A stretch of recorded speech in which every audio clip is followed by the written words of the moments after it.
अस्सलाम वालेकुम पाकिस्तान, आप देख रहे हैं सुबह की सोच। Very good morning to all of you. मेरे साथ हैं गजल अशरफ और मुझे कहते हैं हसन लियाकत। आप सबको कहेंगे खुश आमदीद। उम्मीद करते हैं कि आप सब ठीक ठाक होंगे। दिन का आगाज आपका हो चुका होगा। अगर नहीं हुआ तो टीवी लगाएं, चाय का हमारे कप साथ उठाएं और आगाज हमारे साथ हाँ एग्जैक्टली तो हमारे सामने बैठ जाएं, टीवी के अच्छा आगाज सामने। हो जाएगा, उसको चार चांद लग चार जाएंगे। चांद लग जाएंगे क्योंकि हमारे पास आज बहुत कुछ है ना आपको बताने के लिए भी। जब बहुत कुछ मवाद हुआ आपके साथ शेयर करने का भी तो फिर मज़ा भी आता है, साथ चाय भी पी रहे होते हैं। तो सबसे पहले आपको खबर देते हैं सिंध से। आपको सिंध लिए चलेंगे जहां पर HIV के बढ़ते केसेस महकमा सेहत के लिए बड़ा इम्तिहान बन गए हैं, जिसके नतीजे में वज़ीर सेहत सिंध ने इस वबा की बड़ी वजह जिन्स परस्ती के बढ़ते रुझानात, अताई डॉक्टर्स और गैर कानूनी तिबी मराकज़ को करार दे दिया है। जो तफसीलात सामने आ रही हैं उनके मुताबिक वज़ीर सेहत सिंध डॉक्टर अजरा पिचोह ने हेल्थ केयर कमीशन को सूबे भर में बिला इम्तियाज़ क्रैकडाउन का हुक्म दे दिया है और इंतबाह दिया है कि अगर किसी गैर कानूनी तिबी मरकज़ के हवाले से किसी बाअसर शख्सियत की कोई सिफारिश आए तो मुझे बता दिया जाए, मैं खुद उनसे निमट लूँगी। और वज़ीर सेहत और बहबूदाबादी सिंध की वज़ीर सेहत सिंध भर में HIV के बढ़ते हुए केसेस और फैलाव की रोकथाम के हवाले से अहम इजलास मुनक्किद हुआ और इजलास में वज़ीर सेहत को सूबे भर में HIV के बढ़ते हुए केसेस पर ब्रीफिंग भी दी गई, जिसमें HIV की वजूहात का तफसीली जायज़ा लिया गया। और फिर इजलास में वज़ीर सेहत को बताया गया कि इस वक्त सूबे भर में 6 लाख से ज़ायद अताई डॉक्टर सरगर्म अमल हैं, जिनमें 40% अगर बात की जाए तो वो कराची में हैं। और HIV से मुतासरा 3,995 बच्चों के रजिस्टर्ड केसेस हैं, जिनमें सिर्फ लाड़काना में आप ये कह लें कि 1,144 मुतासरा बच्चे शामिल हैं, जबकि शिकारपुर में 509, शहीद बेनज़ीराबाद में 256, इसी तरह मीरपुर खास की बात की जाए तो वहाँ पे 228 और हर ज़िले में दर्जनों केसेस मौजूद हैं। और इजलास में फिर ये भी ब्रीफिंग दी गई कि सिंध में HIV का फैलाव इंतहाई तशवीशनाक सूरत हाल इख्तियार कर रहा है, जिसकी बुनियादी वजूहात जैसे मैंने पहले कहा हम जिन परस्ती है, फिर अताई डॉक्टर्स हैं, फिर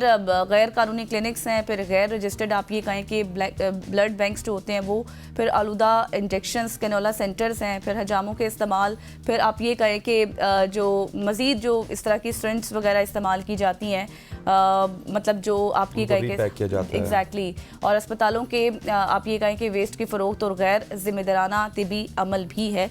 तो ये सारी वजूहात है जिस वजह से फैली जा रही है। बिल्कुल ऐसी एक बड़ी डिटेल में उन्होंने इसका क्रक्स तो निकाल लिया कि क्यों फैलता है, किस वजह से फैलता है। फ्राम हम जिन्स परस्ती तो ये तमाम तर जो सूरत हाल और अवामिल आपको गज़ल ने गिनवाए, लेकिन इसका अब रोकथाम करनी होगी। सबसे बड़ी बात यह है कि जो अताई डॉक्टर्स हैं इनकी रोकथाम आप तो जल्दी से कर सकते हैं। अगर कोई ऐसा डॉक्टर आपको मिलता है जिसके पास वो प्रॉपर क्वालिफिकेशन नहीं है और वो किसी मोहल्ले में, किसी शहर में या किसी देहात में इस तरह की सर्विसेज दे रहा है कि लोग उसके पास आ रहे हैं और ठीक हो रहे हैं और वापस जा रहे हैं, वो अल्टीमेटली ठीक नहीं होते, वो एंटीबायोटिक्स की वजह से ठीक होते हैं और उनको लॉन्गर रन में HIV का या फिर कैंसर का सामना करना पड़ता है। इनके खिलाफ हुकूमत जल्द अज जल्द कार्रवाई भी कर सकती है और इनको कटहरे में भी ला सकती है और इनको सलाखों के पीछे भी धकेल सकती है। आधे प्रॉब्लम आपके यहाँ से सॉल्व हो सकते हैं। खबरचीन आगे बढ़ते हैं और आगे बढ़ते हुए आपको बताते हैं इस्लामाबाद एयरपोर्ट से एक बड़ी अनोखी खबर सामने आई। न्यू इस्लामाबाद इंटरनेशनल एयरपोर्ट पर बाउंड्री के करीब चीता आ गया, जबकि चीते को देखकर हुक्काम की दौड़े लग गई। चीते को देखे जाने पर एयरपोर्ट हुक्काम ने वाइल्ड लाइफ को इत्तला दी। इत्तला पर महकमा वाइल्ड लाइफ रावलपिंडी की टीम ने एयरपोर्ट के इलाके जहां चीता देखा गया था वहां का विजिट किया, जहां टीम को चीते के जंगल की जानिब जाने के पांव के निशानात भी मिले।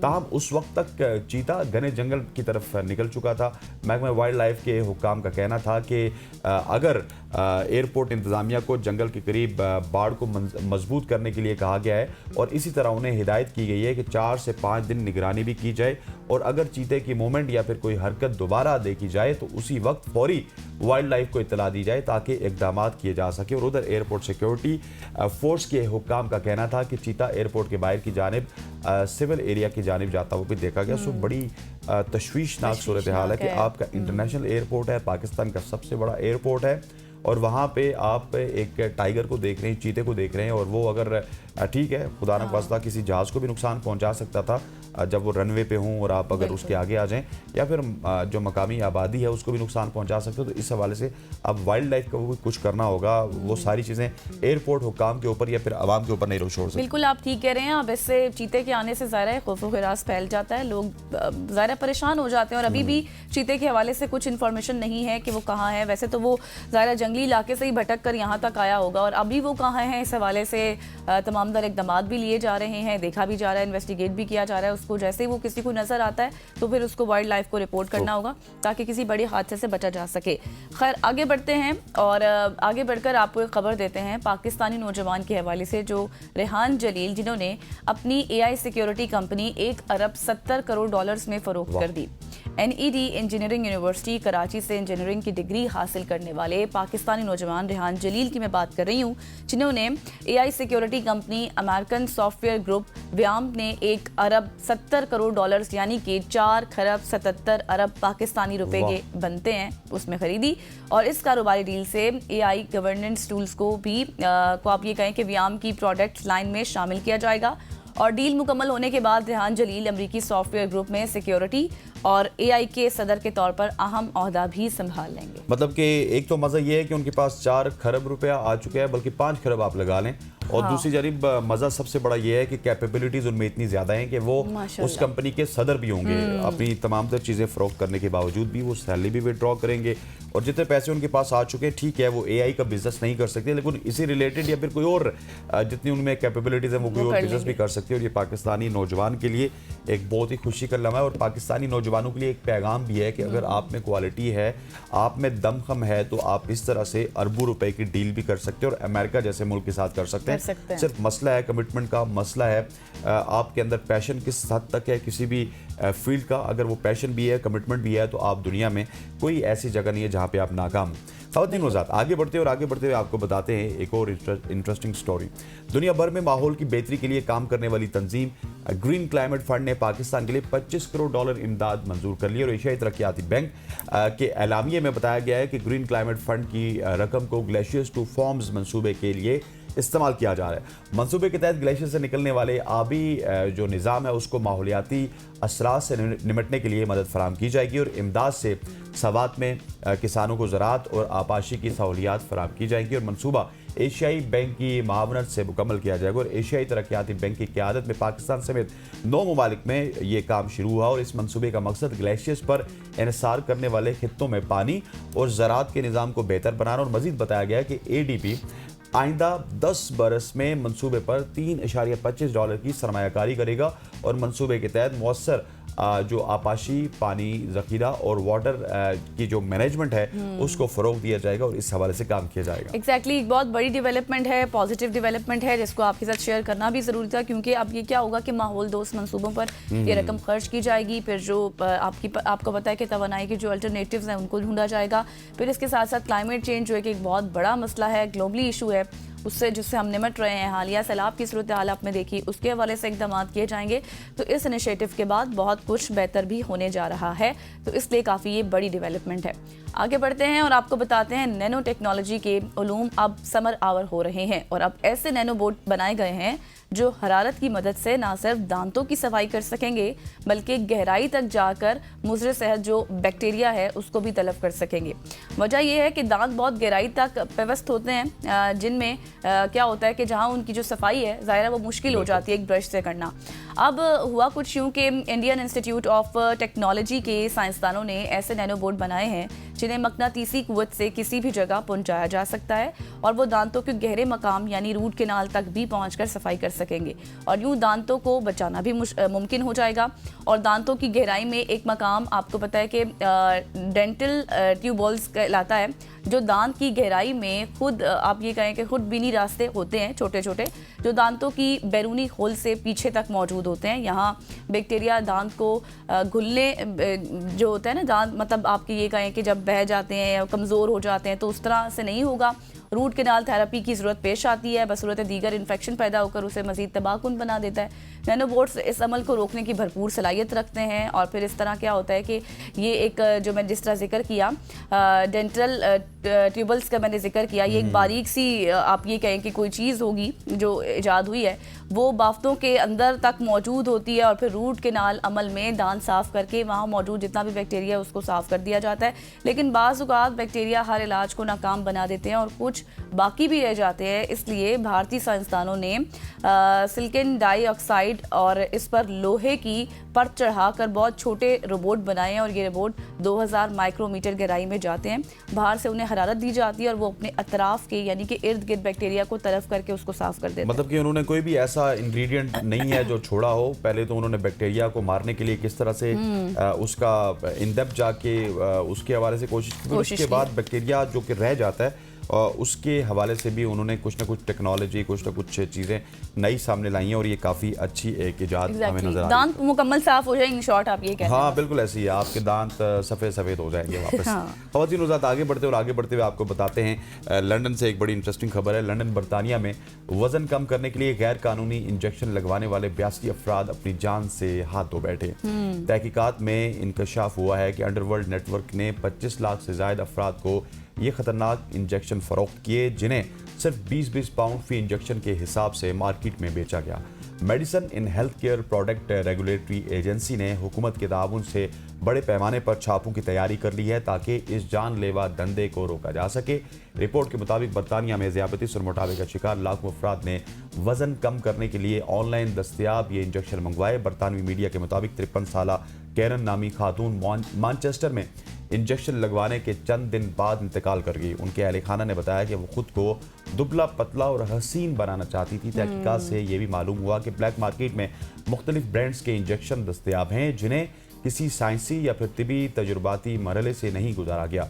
रेगुलेटरी इदारों ने अब तक 2.5 लाख पाउंड मालियत के गैर कानूनी इंजेक्शन बरामद किए हैं। हुक्काम ने आवाम को खबरदार किया है कि गैर मुसद्दिका ज़राए से वज़न कम करने वाले इंजेक्शन खरीदना ना सिर्फ ख़तरनाक है बल्कि जानलेवा भी साबित हो सकता है। बरतानिया में 82 लोगों ने जान बचाई है, जान गंवाई है और यकीन मानिए कि ये इस वक्त इस तरह की खराफात, इस तरह के इंजेक्शन हमारे पाकिस्तान में मौजूद है, तो आपको इससे एहतियात करनी चाहिए। बिल्कुल आप सही कह रहे हैं। बहुत अनफॉर्चुनेट से वाक़या है जो आपके साथ शेयर किया, क्योंकि दुबला पतला होने के लिए बहुत से महफूज तरीके भी हैं। इस तरह से अनसर्टिफाइड क्लिनिक्स में जाकर जब आप इस तरह के इंजेक्शंस लगवाते हैं तो क्या नुकसान आपका अपना हुआ, आपने अपनी जान गंवा दी और कुछ नहीं हुआ। तो बेहतर ये है कि आप अपना डाइट प्लान अच्छा रखें, आप वॉक करें। हम मुख्तलिफ डॉक्टर्स के साथ बातचीत करते रहते हैं, वो भी यही बताते हैं अपना डाइट प्लान अच्छा रखें, फ्रूट्स खाएं, वॉक करें।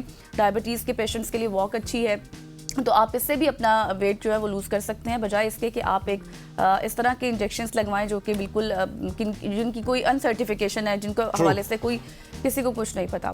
आगे बढ़ते हैं और आपको एक बहुत इंपॉर्टेंट न्यूज़ देते हैं, दैट इज़ कि आईसीसी वुमेंस वर्ल्ड कप के पहले सेमीफाइनल में फतह के साथ जनूबी अफ्रीका की टीम फाइनल में पहुंच गई। गुवाहाटी में खेले गए बड़े मैच में इंग्लैंड को 125 रन से मात देने के बाद जनूबी अफ्रीकी टीम ने पहली बार फाइनल में जगह पक्की कर ली है और जनूबी अफ्रीका की वुमेन टीम ने पहले बैटिंग की मुकर्ररा 50 ओवर्स में 7 विकेट पर 319 रन स्कोर किए। और कप्तान की बात की जाए तो कप्तान के हवाले से भी 169 रन की शानदार इनिंग्स खेली गई और इंग्लिश टीम 320 रन के हदफ के ताकुब में 194 रन पर ढेर हो गई। ये भी आपको वाज़ेह रहे कि वुमेन्स वर्ल्ड कप का दूसरा सेमीफाइनल 30 अक्टूबर को मेज़बान भारत और फेवरेट ऑस्ट्रेलिया के दरमियान खेला जाएगा, जबकि मेगा इवेंट की ट्रॉफी के लिए जंग 2 नवंबर को लड़ी जाएगी। बिल्कुल ऐसी है। ये टूर्नामेंट इस वक्त इंडिया में जारी है और इस टूर्नामेंट में पाकिस्तान की कारकर्दगी हमेशा की तरह बड़ी मायूस कुन रही है। हमारी जो मेंस टीम है वो तो कभी कभार हमें वर्ल्ड कप जीतते हुए भी नजर आती है, कभी कभार 10 साल बाद तो हमारा एक कोटा है कि हमने 92 में जीता, फिर 10-15 साल बाद 2007 में जीता, फिर उसके 10 साल बाद 2017 में जीता। उम्मीद है कि आगे 2028, 29 या 32 के जितने भी इवेंट्स हैं उनमें से कोई एक इवेंट तो हम जीत जाएंगे और दुनिया के क्रिकेट में हम दूसरे नंबर पे भी आते हैं, तीसरे नंबर पे भी आते हैं, लेकिन हमारी जो वुमेन्स हैं वो इतना अच्छा परफॉर्म नहीं कर पा रही हैं और वो इस इवेंट में भी 7वें नंबर पर रही हैं। ओवरऑल भी उनकी जो हाईएस्ट रैंकिंग है ओडीआई क्रिकेट में या T20 क्रिकेट में वो 7वें नंबर पर है। वुमेन्स क्रिकेट के हवाले से इतनी हौसला अफजा खबरें नहीं है, लेकिन पड़ोस में भारत आज सेमीफाइनल खेल रहा है। भारत का सेमीफाइनल ऑस्ट्रेलिया के खिलाफ है। कोई बहुत ही अच्छा उनका मैच नहीं है। आपस में अगर बात की जाए तो ऑस्ट्रेलिया की टीम बहुत अच्छी टीम है, भारत की टीम भी अच्छी टीम है, लेकिन ऑस्ट्रेलिया उनके ऊपर एक एज रखता है। उस तरह की सुप्रीमेसी बिल्कुल नहीं है भारत की जिस तरह की भारत की सुप्रीमेसी मेंस टीम में है, लेकिन पाकिस्तान से वो बहुत हद तक बेहतर हैं और इस हद तक भी बेहतर है कि वो एक इवेंट का सेमीफाइनल खेल रहे हैं और जीतने की कैपेबिलिटीज भी उनमें मौजूद हैं। सो उन्होंने अपना सिस्टम अच्छा रखा हुआ है, उन्होंने अपनी वुमेन क्रिकेट का भी सिस्टम अच्छा रखा हुआ और अनफॉर्चुनेटली हमारा जो मेंस क्रिकेट का हाल है वही हमारी वुमेन्स क्रिकेट का, बल्कि वुमेन्स क्रिकेट का तो वो मैंने आपको बताया कि मसाइल कब हल होंगे, मैं आपको ये कंक्लूड करके यही कहूंगी। अच्छा जी, अब आपको एक मुल्तान लिए चलते हैं, वहाँ से एक खूबसूरत सा पैकेज दिखाते हैं। बेसिकली ये मियाँ बीवी की कहानी है जो कि हैंडीकैप है, हम देखेंगे, उसके बाद इस पर तबसरा करेंगे। दिलज़ेब आकाश के पास चलते हैं। मेरा नाम अदनान है और मेरी पोलियो मुझे हुआ है और मैंने ग्रेजुएशन किया हुआ है और मैंने अपनी 2008 में जॉब स्टार्ट की थी। तो उसके बाद बहुत ज़्यादा मुश्किलात आई लाइफ में, तो हमने क्रिकेट भी स्टार्ट की है। इस तरह हमने अपने आप को स्पोर्ट्समैन स्पिरिट बनाने के लिए, अपने आप को फिट रखने के लिए, किसी से अपने आप को कम ना समझें, तो मैंने क्रिकेट भी खेली, ताइक्वांडो भी खेली है। तो उसके बाद फिर शादी तक बात पहुंची, तो मिसिस का मेरा ताल्लुक हमारा एक एनजीओ के थ्रू हुआ था। तो वहाँ पे ये कुकिंग की बड़ी एक्सपर्ट थी, तो मेरा उनसे वहाँ पे राब्ता हुआ, तो फिर हमारे इस तरह मामला चले तो हमारी शादी होगी। तो कुछ अर्सा अभी हुआ है तो मेरी जॉब चली गई थी, तो मैं और मेरी मिसेस बड़े परेशान थे। तो हमने सोचा कि कुछ ना कुछ करना चाहिए। तो मिसेस ने मशवरा दिया कि हम एक ना फूड पॉइंट शुरू करते हैं ताकि हमारा घर का गुजर बसर हो सके। आपको पता है, हम जैसे लोगों को ना जिंदगी में मुश्किलात बहुत ज्यादा होती हैं, लोग हमें उस तरह ट्रीट नहीं करते जिस तरह हमें करना चाहिए। लोग हमें हकारत की नज़र से देखते हैं, लेकिन हमने इस चीज़ को साइड पे रखा कि कोई कुछ भी कहे, हमने आगे बढ़ना है। तो हमने अपनी लाइफ को बड़े अच्छे तरीके से मैनेज किया, अपना फूड स्टॉल चलाया और आज अल्हम्दुलिल्लाह हम बड़ा अच्छा रोजगार अपना कमा रहे हैं। अस्सलाम वालेकुम, मेरा नाम हिना अदनान है और मैंने ग्रेजुएशन किया हुआ है। हम तकरीबन 2008 से हम लोग ना एक ऑफिस में जॉब कर रहे थे। तो इस तरह एक एनजीओ थी, उसमें हमारा इकट्ठा हम लोग वहाँ के मेंबर थे। तो इस तरह मुलाकात हुई हमारी हमारी तकरीबन 2 साल में शादी हो गई। उसके बाद ये हुआ कि लोग कहते थे कि भाई आप लोग मैनेज नहीं कर पाओगे। अल्हम्दुलिल्लाह हम लोग बहुत अच्छे से मैनेज कर रहे थे। आज माशाल्लाह माशाल्लाह मेरी शादी को 14 साल हो गए हैं। मेरे माशाल्लाह 2 बच्चे हैं, 14 साल का बेटा है और 9 साल की बेटी है। हम दोनों ताइक्वांडो के प्लेयर भी हैं। तो हम लोगों ने इंटरनेशनल प्लेयर हैं और ब्लैक बेल्ट्स और दुबई जाके हम लोग खेल कर आए हैं, गोल्ड मेडलिस्ट भी हैं। बट वो जो हमें मेडल्स मिले हैं, उस टाइम तो हमें बहुत ज़्यादा खुशी हुई कि हम लोग एक एक पाकिस्तान का नाम रोशन कर रहे हैं। मगर अब जैसे-जैसे थोड़ा-सा टाइम गुज़रा, हमें अब उन मेडल्स का ऐसे फ़ील होता है कि जस्ट ये हमारे लिए एक वेटेड चीज़ है। ये हमें कोई फ़ायदा नहीं दे रही और ना ही मैं इनसे अपने बच्चों का पेट भर सकती हूँ। मैं कुकिंग एक्सपर्ट भी थी, तो उसमें मैंने अपने इस स्किल को आगे लाई। मेरी यही गवर्नमेंट से अपील है कि हम एज़ अ चैंपियंस हैं, पाकिस्तान के चैंपियंस हैं, जो कि 4 हैं सिर्फ P50 कैटेगरी के ताइक्वांडो के, जो कि गोल्ड मेडलिस्ट हैं, ब्लैक बेल्ट्स हैं। हमें इस लेवल पे लाया जाए कि हम ओलंपिक में जा सकें। ओलंपिक में अपना हमारी शिरकत हो। हमारी यही विश है कि हम ओलंपिक में जाएं और अपना नाम और अपने पाकिस्तान का नाम रोशन करें। और अल्हम्दुलिल्लाह आज हम अपना काम करें, बच्चों का पेट पाल रहे हैं, बट गवर्नमेंट की सपोर्ट चाहिए। Thank you so much. ये चीज़ ऐड करना चाहूँगा कि मेरे पास जब मेडल्स मैंने अपने अचीव किए तो मुझे बहुत ज़्यादा खुशी हुई कि आगे जाके ज़िंदगी में मेरे बहुत ज़्यादा काम आएंगे।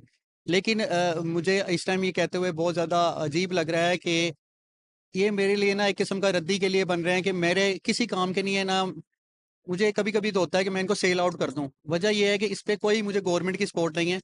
तो मैं चाहता हूं कि गवर्नमेंट मुझे सपोर्ट करे ताकि हम पाकिस्तान का नाम रोशन कर सकें। अदनान और हिना का कहना है कि आप अपनी माजूरी को अपना हौसला बनाएं और माशरे में बेहतर रोजगार कमाएं ताकि माशरे में आपकी इज्जत मजीद बढ़ सके। कैमरामैन अब्दुल रहमान के साथ दिलजेब आकाश, ABN न्यूज़, मुल्तान। जी, तो बहुत ही इंस्पिरेशनल ये पैकेज था दिलज़ेब आकाश का, आपने देखा, जिसमें दोनों मियाँ बीवी हैं, दोनों गोल्ड मेडलिस्ट भी हैं, दोनों एथलीट हैं, लेकिन क्या हुआ कि उनको कोई सपोर्ट नहीं है, वो अपने बच्चों का पेट नहीं पाल सकते और फिर उन्होंने फूड पॉइंट शुरू किया। अब अपने बच्चों का पेट भी पाल रहे हैं और जो अपील थी वो तो आपने उनकी सुन ली। बिल्कुल ऐसी, और इस इंस्पिरेशनल कहानी को हम चाहते हैं कि ये हमारे साथ भी सबकी मौजूद हो और सोच हम का एकदम। इंशाल्लाह इनसे राब्ते में हो और एक बार फिर इनसे राब्ता करेंगे और जो ये फ्री होंगे या इनकी अवेलेबिलिटी होगी तो या तो हमारे स्टूडियो में या फिर ये जूम में हमारे साथ मौजूद होंगे और हम इनसे तफसीली गुफ्तगू भी करेंगे। ख़वातीन हज़रात, यहाँ पे वक्त हो जाता है एक शॉर्ट सी कमर्शियल ब्रेक का। ब्रेक लेते हैं, वापस आते हैं, हमारे साथ रहिए।